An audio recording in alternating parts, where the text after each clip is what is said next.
මේ ඇවිල්ලා ඉන්නේ බම්බාව රජමහා විහාරස්ථානයේ. මේ කුවේණිකේ ගම්පලක් තමයි එන මේ අවට පරිසරය. ඒ වගේම මේ තමයි අර ගල් වලින් හදපු ළිඳ. මෙන්න මේ පඩිපෙළ තනි කර ගල් වලින් හදලා තියෙනවා. ඒක මේ පොඩි ගල් ඇඳක් වගේ තියෙනවා. මේ ගල් ඇඳ නිර්මාණය කරලා තියෙන්නේ මේ වළගම්බ රජතුමා විසින්. විතර තියෙනවා ශිලාලේඛන. මේ තමයි පුරාණ ගලේ බණ්ඩාර දේවාලය. අප්මාත්යෙන් අහලා බලමු මේක ඉතිහාස කතාව.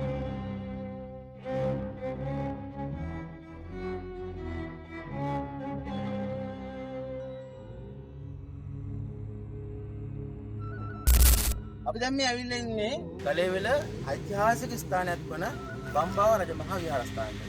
ඉතින් ඔයාලට මේ පිටිපස්ස පැත්තෙන් පේන්නේ බම්බාව රජමහා විහාරස්ථානයේ බෝධිනගර. ඒ වගේම මේ පාර මේ දින මාතරේ පාර. කිලෝමීටර් 35ක් 38ක් විතර වගේ තියෙනවා. ඒ වගේම මං ආපු පාර මේ තියෙන්නේ. මේ පාර තමයි ගලේවෙල පාර. ගලේවෙල ටවුන් එකේ කිලෝමීටරයක් එකමාරක් විතර තමයි තියෙන්නේ. ඉතින් මෙතනින් යන මිනිස්සු හැමෝම වියදුරු මහතුරු පයින් යන මිනිස්සු හැමෝම අනිවාර්යයෙන්ම මේ බෝධින් වහන්සේට වැඳ පුදාගෙන යන්න එක පුරුද්දක් කරලා තියෙනවා.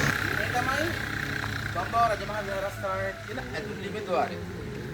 ඔව් මම දැන් මේ ඇවිල්ලා ඉන්නේ ගලේවෙල බම්බාව රජමහා විහාරස්ථානයේ තියෙන දාගැබ් වහන්සේගේ ඇතුළු ලිපි ద్వාරය ගාව.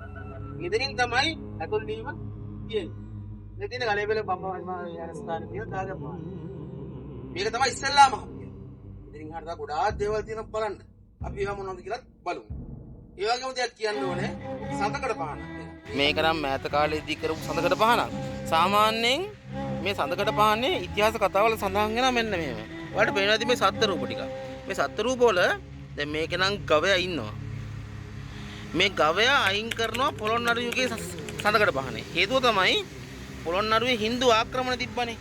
ඒ හින්දු ආක්‍රමණ වලදී ගවයා කියන්නේ පූජනීය සත්වෙක්. ඒ හින්දා ගවයා අයින් කරලා තියෙනවා. නමුත් අනුරාධපුරයේ නුවර යුගයේ සඳකඩ පහන් වල ඒ විදිහට ගවයා අයින් කරලා නැහැ. නමුත් අපේ පෞරාණික ගල්වඩුවෝ මේ ඉන්න සත්තු ටික අනිවාර්යයෙන්ම ඇතුළත් කරලා තියෙනවා.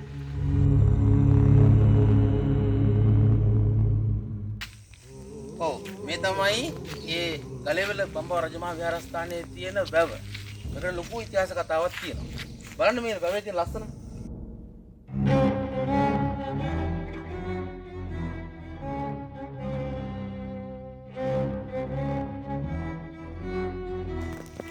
හරි.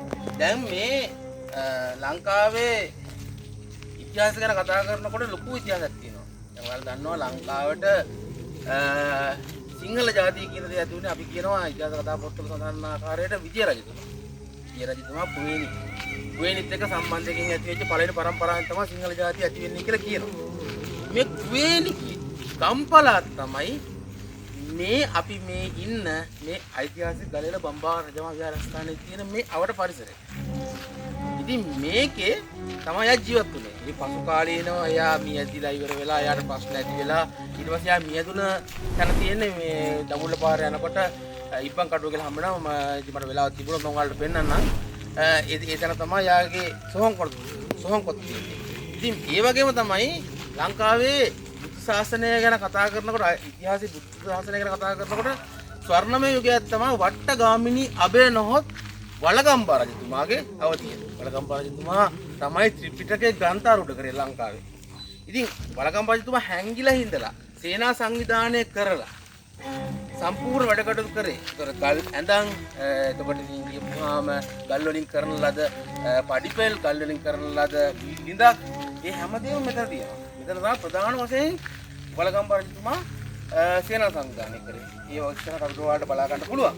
ඒ වගේම පුරාණ දේවාලකුත් තියෙනවා. ඉතින් විශේෂ ස්ථානයක්. ඔයාලා අනිවාර්යෙන් ගලේවල නගරේ පහු කරමින් ගියොත් අනිවාර්යෙන් මෙතනට ඇවිල්ලා යන්න බලන්න. මේ මනස්කාන්ත පරිසරයේ සිටින අරබලා මේ ඓතිහාසික සිද්ධාස්ථානයේ තියෙන ලස්සන බලලා පරිසරයට හානි කරන්නේ නැතුව වැඩ පුදාගෙන යන්න කියලා තමයි මම ඔයාලට කියන්නේ. ඉතින් අපි බලමු මෙතනින් ඉස්සරහට ගලේවල බම්බාව රජමහා විහාරස්ථානයේ තියෙන ලස්සන තැන් තව මොනවද කියලා. ගලේවල බම්බාව රජමහා විහාරස්ථානයට ඇතුල් වෙනකොට මම ඉස්සෙල්ලා ඔයාලට පෙන්නති මේ පැත්තේ තියෙන වැව. ඇතුල් වෙනකොට මේ වගේ තැනක් තමයි අපිට ඉස්මතු වෙන්නේ. මෙතන ගාන්ටාර කුළුණ තියෙනවා. මෙතන පණගේ තියෙනවා. මෙතන පිළිම වහන්සේ තියෙනවා. ඒ වගේම මේ පැත්තෙන් තමයි ගල් පඩි පෙළ තියෙන්නේ. ඒ වගේම මේ තමයි අර ගල් වලින් හදපු ළිඳ තියෙන්නේ.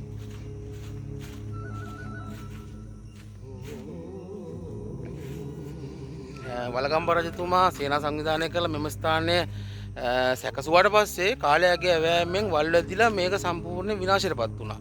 ඊට පස්සේ නුවර රාජධානිය මහනුවර රාජධානියේ හිටපු කීර්තිසිරි රාජසිංහ රජුරෝ තමයි නැවත මේක ප්‍රතිසංස්කරණය කරලා නැවත සංඝයා වහන්සේලාට පූජා කරේ.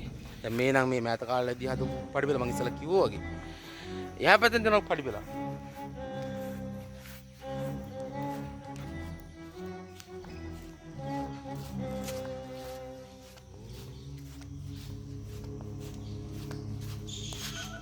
මෙන්න මේ පඩිපෙළ. මෙන්න මේ පඩිපෙළ තනි කර ගල් වලින් හදලා තියෙන්නේ. ඉතින් මෙතනින් උඩට නැග්ගට පස්සේ කොහොමද පේන්නේ කියලා අපි ගිහිල්ලා බලමු. ඉතින් මේ විදිහට පඩිපෙළ නැගගෙන ආවට පස්සේ දැන් මම උඩට ආවා. වඩ මේ පැත්ත පේන ඇති මේ තියෙන්නේ බුදුගේ. ඒ වගේ මේ පැත්ත තියෙනවා දේවාලය, පුරාණ දේවාලය. ඉතින් මේ පුරාණ දේවාලයට පූජා භාණ්ඩ සකසන්නේ අන්න අතන. කට්ටිය අරන් ඉන්නේ. එතන තමයි මේ පූජා වට්ටි සකසන්නේ. ඒ හැමදේම කරන්නේ. ඉතින් අපි ගිහිල්ලා බලමු දේවාලේ මොන වගේද තියෙන්නේ කියලා. එතන දේවාල දෙකක් තියෙනවා. එකක් මෙතන දේවාලයක් තියෙනවා. අනික මේ පාර දිගේ මේ පැත්තට යනකොට තියෙනවා. ඒත් එක්කම යන පාරේ. මෙන්න මෙතන ඔයාලා පෙරලා තියෙන්නේ හතරස් කොටුවක් වගේ කටාරමක් කපලා තියෙනවා මෙතින්. මෙතන තියෙනවා ශිලාලේඛන. දැන් මේක ගොඩක් පැරණි හින්දා ගොඩක්ම මේ පේන්නේ නැහැ. කාලයගේ ඇවෑමෙන් විනාශ වෙලා මෙතන මේ ශිලාලේඛන වලට සාක්ෂි තියෙනවා. මේ තියෙන කටාරම් කපලා මේ විදිහට තිබ්බ ශිලාලේඛන දැන් මැකිලා තියෙන්නේ. මේක තමයි ඒ පැරණි රජ සමයේ තිබ්බ ශිලාලේඛන. මෙතන මෙහා පැත්තට පාරක් තියෙනවා. මේ තමයි පුරාණ ගලේ බණ්ඩාර දේවාලය. හැම ගමකටම ආවේනික දෙවි කෙනෙක් ඉන්නවනේ. ගම්බාර දෙවියෝ කියලා.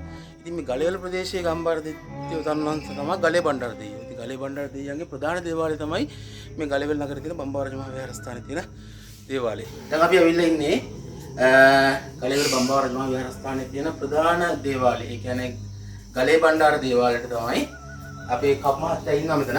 අපි කප් මහත්තයාගෙන් අහලා බලමු මේකේ ඉතිහාස කතාව. ගලේ බණ්ඩාර දෙවියෝ කියන්නේ කවුද? එතුමා කොහොමද මේ දේවාලය මේ කොහොමද මේක මේ හදාගත්තේ? එතුමා කොහොමද මේ වුනේ කියලා අපි කප් මහත්තයාගෙන්ම අහලා කරගමු. ගලේ බණ්ඩාර කියන්නේ මෙතුමාගේ ගම මල්වර දේශේ ඉඳලා ගලින් නෙවක් කරවාගෙන නැවේ නැගලා ඇවිල්ලා එන වෙලාවට මල්වර වනාන්තරෙ මෙන්න එන්න තියෙන්නේ. මේ මල්වර ඇස්සේ එන්න දෙන්න බෑ කිව්වා. මොකද කන්නේ යුද්ධ කරන්න ඕනේ කිව්වා.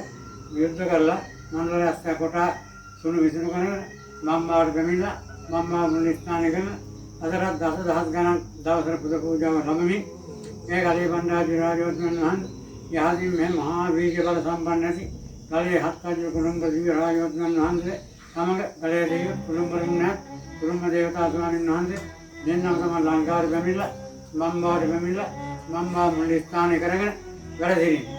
එනික ඊට අමතරව මේ ගලේ බණ්ඩාර රාජවර්ධන වහන්සේ පරම්පරාව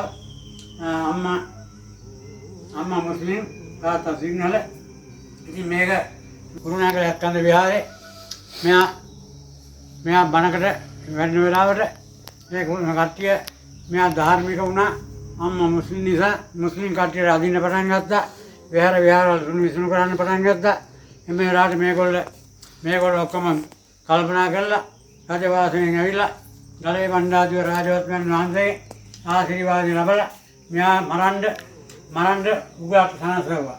ඒ කියන්නේ එතන කුරුණෑගල එතන විහාරස්ථානයේ හොඳට පිළිත් මණ්ඩපයක් සාදලා පිළිත් මණ්ඩපේ වල මේ ගලේ බණ්ඩාර රාජවර්ධන වැඩමවාගෙන ඒ පිළිත් කියන වෙලාවට මේකල මේ වැවේ සෙම්බුවක් තියෙන රත්තරන් සෙම්බුවක් ඒක ගන්න පුළුවන්.